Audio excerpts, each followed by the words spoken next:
क्या डिफरेंस है इक्वालिटी और इक्विटी में? फॉरेक्स रिजर्व क्या होता है? के ड्रामा का इन्फ्लुएंस इतना ज़्यादा हमारी सोसाइटी में, इंडियन सोसाइटी में क्यों बढ़ रहा है कि हमें दिल्ली में एक दुखद घटना भी देखने को मिल गई।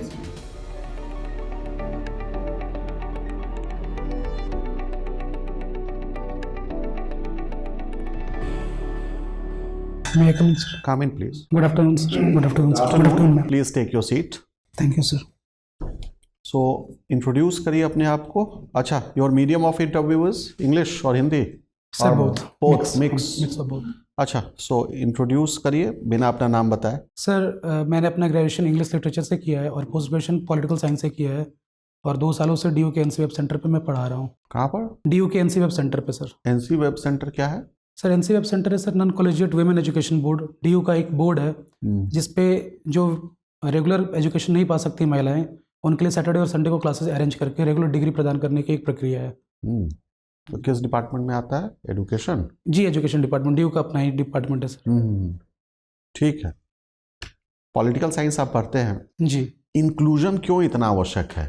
सर इंक्लूजन इसलिए ज़रूरी है क्योंकि जो भी मार्जिनलाइज्ड लोग हैं और जिनकी आवाज़ मेन स्ट्रीम मीडिया तक नहीं पहुंच सकती है, मेन स्ट्रीम पॉलिटिक्स में नहीं आ सकती है, और उनको लेकर चलना, उनकी वॉइसेस को बढ़ावा देना, इसलिए इंक्लूजन ज़रूरी है ताकि वो अपने आप को उस पॉलिटिक्स, उस पार्टी का हिस्सा समझ सके. सो इंक्लूसिविटी जी केवल ये पॉलिटिकल फेयरनेस के लिए आवश्यक है या इसका कुछ इकोनॉमिक बेनिफिट भी है? सर इकोनॉमिक बेनिफिट भी है सर. क्या है? सर अगर आप जिस तरह से फाइनेंशियल इंक्लूजन की बात करते हैं तो जो मार्जिनलाइज्ड सोसाइटी है उनको, उनके पास पैसे, उनके पास रिसोर्सेज आने शुरू हो जाते हैं और वो अपने आप को एलिवेट कर सकते हैं सोशल स्टेटा में थ्रू इकोनॉमी. ठीक है. हमने देखा कि बाद के जो 5 ईयर प्लान्स आए हैं उसमें एक शब्द का यूज़ बार बार किया जा रहा है, इक्विटी. इक्विटी ये इक्वालिटी से कैसे अलग है?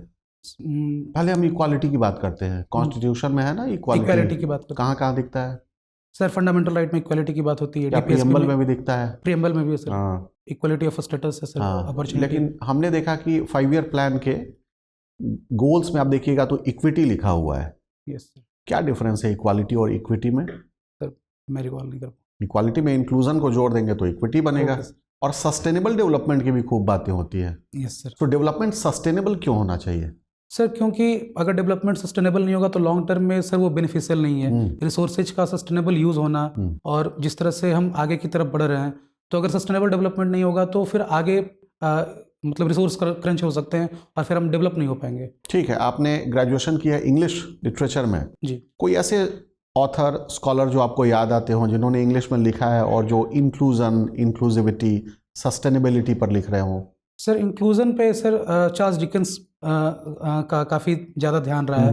उन्होंने विक्टोरियन नॉवेलिस्ट हैं जो कि सोशल मार्जिनलाइज्ड सोसाइटी के बारे में ज़्यादा लिखते हैं और उनको इंक्लूड करने की बात करते हैं. तो उनके नॉवेल्स में ये सर देखने को मिलता है. डेमोक्रेसी को काफ़ी प्रचारित किया है लिबरल थिंकर्स ने. yes. जैसे J.S. मिल वगैरह ने. yes. लेकिन वो भी मान रहे हैं कि डेमोक्रेसी इंडिया जैसे कंट्रीज में नहीं आना चाहिए. ठीक. सो ये क्या डेमोक्रेसी को लेके उनका जो व्यूज़ है वो काफ़ी रेस्ट्रिक्टेड व्यूज़ नहीं है? yes. फिर वो लिबरल कैसे हो गए? सर वो लिबरल थे और लिबरल विचारधारा थी, बट जब बात इंडिया की आई तो दे सोड बेनेवोलेंट डेस्पोटिज्म की बात उन्होंने की कि Indians are barbaric, they are not civilised. और जहाँ सिविलाइजेशन नहीं है, जहाँ पे एजुकेशन नहीं है, वहाँ पे डेमोक्रेसी काम नहीं करेगा. ठीक है. सो ऐसे सोसाइटी में 1952 में जब पहला जनरल इलेक्शन हुआ तो इसको बहुत सारे दुनिया भर के स्कॉलर्स ने ग्रेटेस्ट गैम्बल ऑफ हिस्ट्री कहा. दुनिया का सबसे बड़ा दाव. ऐसा क्यों? क्योंकि सर उस समय हमारी लिटरेसी रेट 19% से ऊपर नहीं थी और काफ़ी जो लोग भी थे वो इतना अवेयर नहीं थे डेमोक्रेटिक प्रोसेस से, क्योंकि रिस्ट्रिक्टेड फ्रेंचाइज भी था और अचानक से यूनिवर्सल एडेंट फ्रेंचाइज सबको. तो ये दाव कैसा लगा? ये सही टर्न में गया या गलत गया? सर सही गया. कैसे बोल सकते हैं? क्योंकि सर उसके बाद से लगातार डेमोक्रेसी की टेस्टिंग होती रही और 75 ईयर्स के बाद भी 80 ईयर्स होने को आ रहे हैं और we are still a democratic country. Fine, thank you. Forex reserve क्या होता है? फॉरेक्स रिजर्व होता है सर जो RBI सर अपने पास कैश में, SDR में जो एसेट्स रखती है और गोल्ड में, वो सर फॉरेक्स रिजर्व्स है. ठीक है. किस काम आता है फॉरेक्स? सर ये रुपये को और इकोनॉमी को स्टेबलाइज करने के काम में आता है और एक्सचेंज जो रेट्स है उस वो डिफाइन करने के काम में आता है। ठीक है।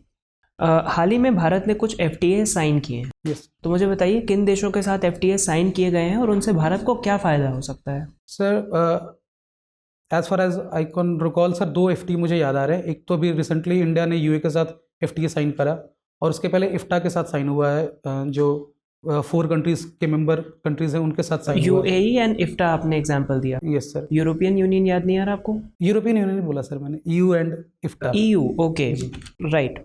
सो ये जो पर्टिकुलर अग्रीमेंट है EU के साथ, इसको मदर ऑफ ऑल डील्स भी कहा जा रहा है। Yes sir. क्या खास है इसमें? सर ये क्योंकि वर्ल्ड ग्लोबल GDP का काफ़ी बड़ा हिस्सा, exactly I can't remember the figure, ये बड़ा हिस्सा ये कवर करती है और पॉपुलेशन भी काफ़ी बड़ा शेयर होता है। और मदर ऑफ ऑल डील्स है क्योंकि ये हर एक एस्पेक्ट को, हर एक सेक्टर को ये टच कर रही है, तो इसलिए इसको एक mother of all deals because of the volume, right? Because of the volume. Okay, so ये FTA बायलैटरल ट्रेड से अलग कैसे होता है? कोई डिफरेंस होता है दोनों में? यस सर, बायलैटरल ट्रेड्स, क्योंकि सर इसमें जो हम कुछ पर्टिकुलर सेक्टर्स में वहाँ पे हम अग्री करते हैं कि किस तरीके से टैरिफ्स रिड्यूस और रेसिप्रोकल टैरिफ्स कैसे हम लगाएंगे। जैसे कि किसी प्रोडक्ट्स पे 0% टैरिफ हम लगा रहे हैं या नहीं लगा रहे हैं, तो ये रेसिप्रोकल होता है। ट्रेड एग्रीमेंट सर इतना स्ट्रिंजेंट और इतना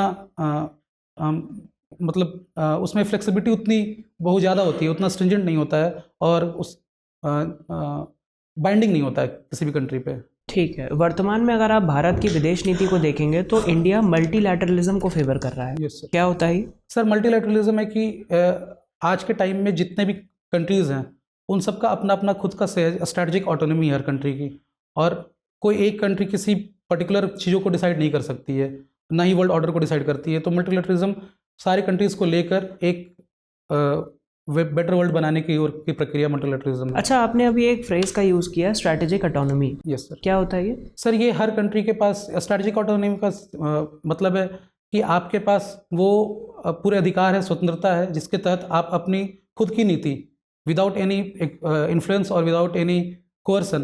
ठीक है, मुझे एक एग्जांपल के माध्यम से बताइए जहां पर इंडिया के केस में आपको ये दिखाई देता है। सर जैसे इंडिया को काफ़ी कोर्स किया गया आसियान डील के टाइम में RCEP साइन करने के लिए, but India opt out of RCEP and it showed it strategic. Which year? Yes sir. Which year did India opt out of RCEP? Sir 2019 as far as remember. क्यों opt out किया था India ने? Sir dairy products और farmers के protest की वजह से। Right. सो अभी US के साथ भी कुछ ट्रेड नेगोशिएशन चल रहे हैं और उसमें जो हमारा डेयरी सेक्टर है वो भी चर्चा में बना हुआ है। तो क्या लगता है इंडिया अलाउ करेगा US को? सर नेगोशिएबल है और नेगोशिएट कर रही है इंडिया, और but US is hard trade negotiator, और मुझे लगता है कि इंडिया नेगोशिएट कर पाएगा कि हमें यहाँ पे रियायत कुछ दी जाए। ठीक है, मुझे बताइए वर्तमान में भारत में कितनी नेशनल पार्टीज़ हैं, नेशनल पॉलिटिकल पार्टीज़? सर 9। कौन कौन सी? Sir INC, BJP, Trinamool Congress, AAP, SS Samajwadi party SP। Samajwadi party है अभी? सर मिस कर रहा हूँ शायद। BJP के राष्ट्रीय अध्यक्ष कौन है अभी? श्री नितिन नवीन जी। ठीक है, क्या उनका बिहार से कोई संबंध है? जी। क्या? पटना के बाकीपुर कंस्टिट्यूंसी से he was MLA। He was MLA or he is still an MLA? He is still an MLA। So how can he continue to remain an MLA if he has taken a party position? Sir, he will resign from the MLA post as it will come under the Office of Profit। Okay, thank you। आप women education board DU में वहाँ पढ़ा रहे हैं, जी। तो ऐसी कोई चीज़ बिहार में भी है जहाँ सैटरडे संडे को ऐसी महिलाओं को पढ़ाया जा सके जहाँ जो वो नहीं कर सकती है नॉर्मल पढ़ाई? मैम मुझे नहीं पता इसके बारे में। आप श्योर नहीं है? जी नहीं। ठीक है, तो ये बताइए कि आप एजुकेशन में ऑलरेडी काम कर रहे हैं, तब भी आपने एजुकेशन सर्विसेज को तीसरी प्रेफरेंस क्यों दी? मैम एजुकेशन सर्विसेज को तीसरी प्रेफरेंस देने का रीज़न ये था कि PAS में मुझे जो डाइवर्सिटी और अपॉर्चुनिटी जो मिलती, और उसके तहत भी मैं एजुकेशन में चेंजेस ला सकता था। और BPS में?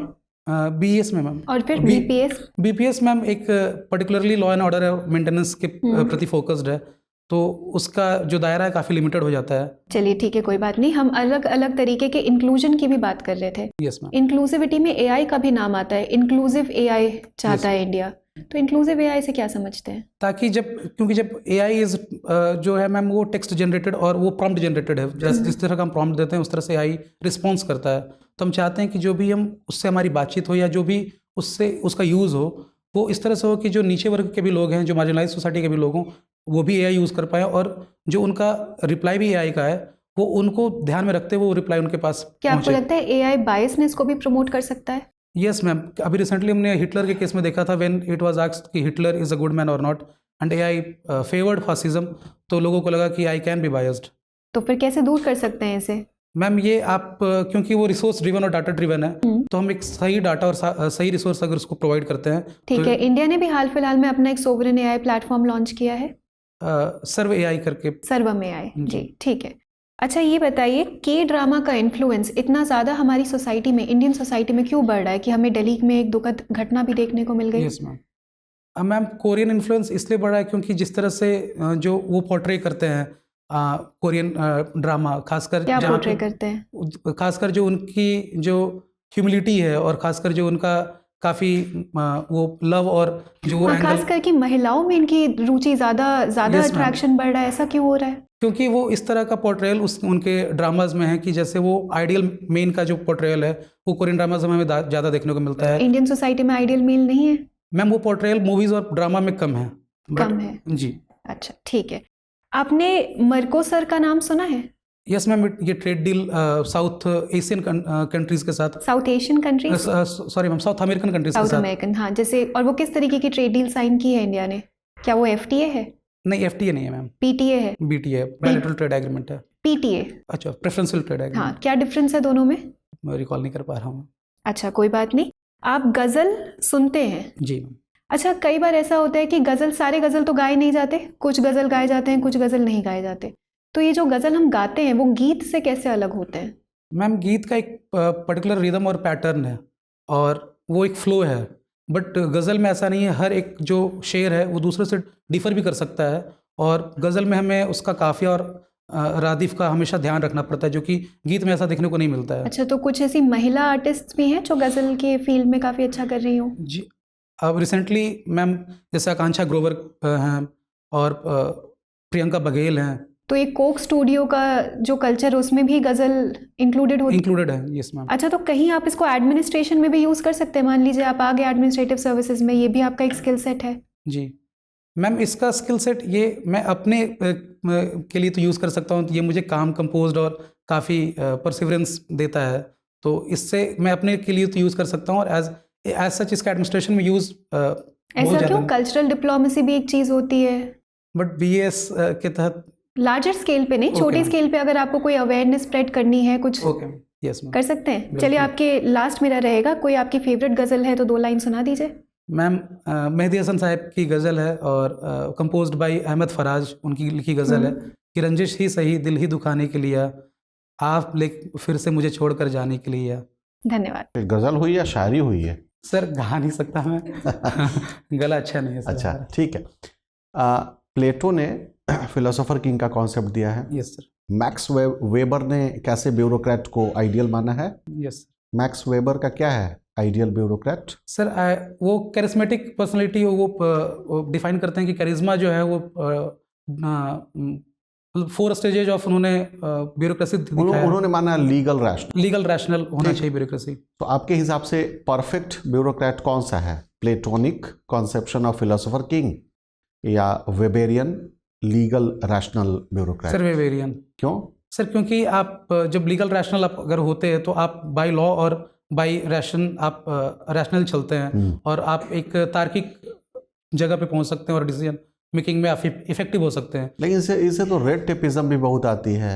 मेनली ब्यूरोक्रेट्स जो होते हैं वो बड़े मेडियोकर किस्म के फिर आने लगते हैं, जर्नलिस्ट आते हैं, तो sir- out of box thinking कहाँ से आएगी?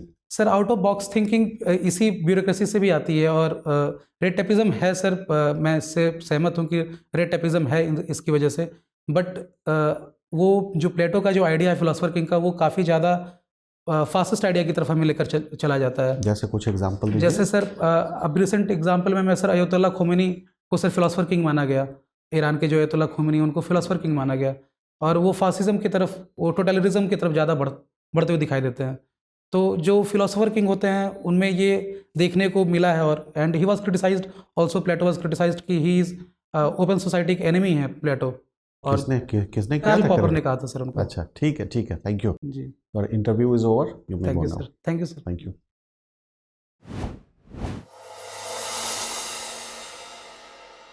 बैठिए। ठीक है, आप चाहें तो बटन खोल भी सकते ये सर अभी खोल कर रखा हैं। था। हाँ, वो आपकी उंगली जा रही है बार बार वहाँ। अब ठीक लग रहा है वैसे, ठीक। बैठते समय आप खोल सकते हैं। जी देखिए, आप तो एक्सीलेंट कैंडिडेट हैं, खूब अच्छे से आप बात कर रहे हैं, नॉलेज का लेवल भी बहुत ही अच्छा है। ठीक, तो हर चीज़ को आपने वेल डिफाइन किया है, तो एज सच बहुत कुछ बोलने को है नहीं आपको, ऑलरेडी आप वेल प्रिपेयर्ड हैं, आप अभी भी जा सकते हैं इंटरव्यू के लिए। ठीक, अब थोड़ा बहुत जो समय बचा है उसमें कुछ तो करना होगा। जी तो उसमें ये करना होगा कि जो आदमी कार्ल पॉपर को याद कर ले प्लेटो के क्रिटिक के तौर पर, वो आदमी इक्विटी और इक्वालिटी का डिफरेंस कैसे भूल सकता है? नहीं तो डिसोनेंस हो जाएगा फिर। Yes sir. तो इसमें ये फीलिंग जा सकती है कि थ्योरेटिकली ये आदमी बहुत साउंड है, खूब सारे टेक्स्ट पढ़े हैं, लेकिन जो गवर्नमेंट का या जो प्रशासन की सबसे बड़ी आजकल जो प्रायोरिटी है इक्विटी इक्विटी इक्विटी, उसमें फिट नहीं हो पा रहे हैं। ठीक, यस तो फिर से वही स्थिति हो जाएगी कि ऐसा फिलोसोफर किंग जिसने फिलॉसफी तो बहुत पढ़ी, लेकिन normal day to day life में उसको इम्प्लीमेंट नहीं कर पा रहा है, यस सर। तो वो फीलिंग उनको नहीं देनी है। ठीक, यस सर। तो अच्छा होगा कि पॉलिटिकल साइंस के जो बहुत बेसिक वाले टर्म्स हैं, यस सर। कितना समय बचा? 25 तारीख, थोड़ा है। बेसिक टर्म्स मतलब equality, equity, justice, power, rights, democracy, rights, और क्या हो सकता है? Liberty, constitutionalism, liberalism, communism, socialism. तो ये जो बहुत बेसिक वाले कॉन्सेप्ट है उसको करिए। Yes sir. कॉन्स्टिट्यूशन का प्रियम्बल के एक एक शब्द को ध्यान से देख लीजिए, जो भी आइडियाज़ उसमें दिए गए हैं यस उन सारे आइडियाज़ पर। ठीक, उसके बाद फंडामेंटल राइट्स वगैरह, डीपीएसपी, इतना इस पर आपकी पकड़ ठीक होनी चाहिए। यस। अगर मौका मिले तो क्लास 11 का वो जो एनसीईआरटी इंडियन का है constitution network, Indian constitution at work, तो है ही पॉलिटिकल थ्योरी वाला। पॉलिटिकल थियोरी वाला जो है, जी क्योंकि आप पीएसआईआर जब बोलेंगे तो वहाँ से सवाल हो सकता है पूछ ले वो। ठीक, तब से पूछ लेंगे पॉजिटिव लिबर्टी, नेगेटिव लिबर्टी, ठीक, ये सब छोटा छोटा कंसेप्शन। यस तो ये क्या है कि ये उनको आश्वस्त कर देगा कि ठीक है, बुकिश नहीं, इम्प्लीमेंटेबल नॉलेज भी है। ठीक, यस आपने पीजी भी कर दिया है क्या जी। पोल साइंस में? यस ओ, दोनों कर लिया। कहाँ से किया? सर, पीजे इग्नू से किया सर। और यूजी? यूजी तो सर मगध यूनिवर्सिटी से किया था। लेकिन अच्छी है आपकी नॉलेज भी, अच्छी है पॉलिटिकल साइंस में। ठीक, यस तो ये सब रहेगा। यस। गज़ल गा देते तो और अच्छा होता, 2-4 नंबर और मिल जाते, लेकिन 2-4 नंबर के लिए आप गाना नहीं चाहते हो तो देख लीजिएगा। ठीक है, गा नहीं पाऊंगा सर। कोई बात नहीं है, गा नहीं पाएंगे तो ठीक है, चलेगा। बाकी आप पॉलिटिकल साइंस आईआर है, दोनों ऑप्शनल भी है और पढ़ा भी है। यस तो बिहार की पॉलिटिक्स पर होनी चाहिए नज़र। बिहार को राजनीति की प्रयोगशाला बोलते हैं, क्यों बोलते हैं ये सब देख लीजिए। बिहार को देश की राजनीति में कुछ योगदान बिहार का हो सकता है, यस कुछ नए कॉन्सेप्ट, कुछ शानदार लीडर, वो सभी कुछ देख लीजिएगा। ठीक, यस फिर आप देखिए बिहार में अभी जो विधानसभा चुनाव हुए हैं उसका अच्छा असेसमेंट यस। आपके पास अभी टाइम है। चुनाव जब हुए तो उसके 2-3 दिन बाद कुछ बहुत अच्छे आर्टिकल उस पर लिखे गए हैं। Okay sir. अच्छे आर्टिकल में किसी बायस्ड ऑथर को मत जाइएगा देखने। उसमें कई बार इंडियन एक्सप्रेस में जो नहीं आता है एक्सप्लेन Explain कॉलम, या हिंदू का टेक्स्ट एंड कॉन्टेक्स्ट में अगर कुछ आया हो तो वो बहुत ऑब्जेक्टिव एनालिसिस होता है। वो डेटा के साथ उसको करते हैं कि भाई विमेंस का नंबर मेल वोटर की तुलना में 10% ज़्यादा है, इसके पीछे जो कारण है वो ये 3 कारण है। तो बहुत ही ऑब्जेक्टिव एनालिसिस होगा, वो पार्टी पॉलिटिक्स से उठ के होता है। तो वो वाला आप देख सकते हैं, ताकि आप जब बोले तो लगे कि कोई न्यूट्रल ब्यूरोक्रेट बोल रहा है और कोई स्कॉलर बोल रहा है। ठीक, तो उससे और नंबर अच्छे आएंगे। ठीक, यस फिर बिहार के ही पॉलिटिक्स में थोड़ा बहुत आपका बेसिक समझ जाने के लिए पूछ सकते हैं कि भाई बिहार के पहले प्रीमियर कौन थे वैसे? सर, बिहार के पहले प्रीमियर चीफ मिनिस्टर से पहले वो ये सर पोजीशन से प्रीमियर का था। मोहम्मद यूनिस। हाँ, और उसके बाद आए श्री कृष्ण सिंह। क्यों मोहम्मद यूनिस 6-7 महीने में ही खाली करना पड़ा उनको? सर विड्रॉ हो गया था सर सपोर्ट उनका, मतलब नंबर ऑफ सीट्स काफ़ी कम थे मोहम्मद यूनिस के। गुड, सो ये सब याद कर लीजिएगा। ठीक Yes, है। लगातार सबसे लंबा शासन किनका रहा? अब तो सर नीतीश कुमार का हो गया सर। लगातार तो नहीं, लगातार वाले में तो अभी भी श्री कृष्ण सिंह है। नीतीश कुमार का एक ब्रेक हो गया ना बीच में। और टोटल कार्यकाल नीतीश कुमार का सबसे ज़्यादा शायद होगा ही, यस सर। हो ही जाएगा। तो वो सब अपना देख लीजिए, छोटी मोटी चीज़ें, ठीक। बिहार विधानसभा में कितनी महिलाएं आई हैं 29 और कितनी मंत्री है? मंत्री सर 3 है। 3 है। सबके विभाग एक बार आप देख लेंगे, जी, ठीक। देख लूँगा। जो सबसे पहला आम चुनाव हुआ होगा, उससे जो पहली नेहरू मंत्रिमंडल बनी होगी, उसमें बिहार से कितने लोग थे मंत्रालय में? ऐसे तो सर 2 ही याद आ रहा है, जगजीवन देख राम, लीजिएगा, और राजेंद्र प्रसाद। राजेंद्र प्रसाद याद आ रहा ये है। दोनों तो हैं, हाँ। जी, और क्या कोई महिला भी थी उस कैबिनेट में बिहार से? देख लूँगा सर, मुझे नहीं लगता है। लेकिन है। कौन है और सर? ऐसी महिला है जो केवल 25 या 26 साल की उम्र में जीत गई थी लोकसभा की सीट। अच्छा, संभवतः वो उस लोकसभा की सबसे यंग महिला है और वो बिहार से है, देख लूँगा। ठीक। जी, उनका नाम तारकेश्वरी सिन्हा है। Tarkeshwari Sinha. Deputy finance minister का प्रोफाइल मिला था उनको। हम्म, 3 महिलाएं जीती थी वैसे पहले आम लोकसभा चुनाव में बिहार से, ठीक। Yes sir. किसी की दिलचस्पी बनी, चूंकि आप पॉलिटिकल साइंस के हैं स्कॉलर, तो आपसे ये सब वो उम्मीद पूछा जा करेंगे, सकता है ना। कोई उत्सुकता में पूछ ले कि कितने रेल मंत्री हुए हैं बिहार से? 2 3 अरे बहुत 3 ही, 7 हैं। 7 हैं। इतने हैं कि गिनते गिनते थक जाएंगे। जॉर्ज फर्नांडिस, नीतीश कुमार, लालू यादव और बाकी याद केदार नहीं। पांडे, जगजीवन राम, जगजीवन राम, एल.एन. मिश्रा एलन मिश्रा। हुए 3। जी, उसके बाद आ जाइए नीतीश कुमार, लालू यादव, रामविलास पासवान, जॉर्ज फर्नांडिस, हो गए 7। जी। कोई वित्त मंत्री भी बना है क्या? बिहार से वित्त मंत्री एक भी याद नहीं आ रहा है। नहीं। अविभाजित बिहार से यशवंत सिन्हा थे, यशवंत सिन्हा थे, हजारीबाग से हजारीबाग से। लड़ते थे ना। तो यही सब छोटी मोटी बातें पूछ सकते हैं। देख लूँगा। अभी क्या राज्यसभा में उपसभापति कौन है? अभी सर हरिवंश जी है। हरिवंश सिंह। बिहार से कुछ कनेक्शन है? जी सर, मतलब पत्रकारिता बिहार में ही किया करते थे और ऐसे झारखंड के हैं। झारखंड के, मतलब हाँ, मतलब वहीं ओरिजिन से- उनका यहीं सिताब दियारा जी, है। सिताब दियारा है। जयप्रकाश नारायण जी का जो गांव है वही है, गाँव, तो बिहारी है। बिहार। तो कुछ वहाँ नजर जा सकती है उनकी। तो दोनों पूछेंगे, टेक्स्ट वाला PSIR और अभी का Application जो, based हाँ, जो है। एप्लीकेशन बेस्ड, ठीक। जस्ट आपकी अवेयरनेस को चेक करने के यस लिए। तो ये पूरा का पूरा आपका दायरा बना, ठीक। यस सर, बस यही है। ठीक है। चलिए फिर, all the best. Thank you sir, thank you. और सर बाकी मतलब जो नॉर्मल ग्रीटिंग्स अरे आप तो शानदार आदमी हैं। नहीं सर, एक ही शब्द में आपको डिफाइन किया जा सकता है। इतना कॉन्फिडेंटली आप बात कर रहे हैं, एंट्री अच्छी है, ड्रेसअप अच्छा है, उन सब में तो आपको सोचना ही नहीं है। ठीक है सर, तो उन सब में तो पहले ही आप पास है, थैंक यू सर। ठीक है। you. चलिए, all the thank best. You. अब एग्जाम की तैयारी को और बेहतर करने के लिए हमारे चैनल को लाइक, शेयर और सब्सक्राइब करना ना भूलें।